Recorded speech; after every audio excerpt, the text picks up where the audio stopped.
Hello friends, மாங்காய், முருங்கைக்காய், கத்திரிக்காய் போட்ட சாம்பார். இந்த 3 காய் இருந்தால் போதும், சாம்பார் வந்துட்டு வீடே மணக்குங்க. நீங்கள் புதுசாக சாம்பார் செய்ய போகிறீங்க, ஃபஸ்ட்டு டைம் சாம்பார் செய்ய போகிறீங்கன்னா இந்த 3 காய் போட்டு செய்யுங்க. ஏன்னா இந்த 3 காய் போட்டாலே சாம்பார் நல்லா டேஸ்ட்டாக வந்துடும். இதுக்கு வந்துட்டு நான் பருப்பு ஆட் பண்ணிவிட்டு வாஷ் பண்ணிவிட்டு அது கூட மஞ்சத்தூள் மட்டும் போட்டு 2 விசில் விட்டு எடுத்துக்கிறேன்.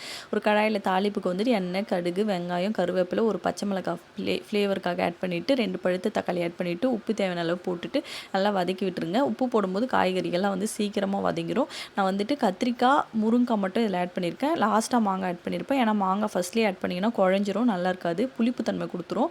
குழம்பு மிளகாய் தூள் மட்டும் 1.5 ஸ்பூன் போட்டிருக்கேன். நீங்கள் காரத்துக்கு ஏற்ப போட்டுக்கோங்க. நம்ம வந்து பருப்பை வந்து மத்தால் கடைஞ்சி வச்சுருக்கோம். அந்த பருப்பு தண்ணி ஆட் பண்ணிவிட்டு நல்லா இது கொதித்து வெந்து வந்தோடனே புளி தண்ணியிலேருந்து லைட்டாக ஆட் பண்ணியிருக்கேன். நல்லா காயெல்லாம் வெந்ததுக்கப்புறம் லாஸ்ட்டாக ஃபைனலாக வந்துட்டு இந்த மாங்காவை போட்டுட்டு கொதி வந்ததுக்கப்புறம் ஒரு 5 மினிட்ஸ் கழித்து அப்படியே எடுத்து சர்வ் பண்ணுங்கள். அமிர்தமாக இருக்கும். ட்ரை பண்ணி பாருங்கள். ஹெல்த்தியாக சாப்பிடுங்க. லைஃப் ஜாலியாக என்ஜாய்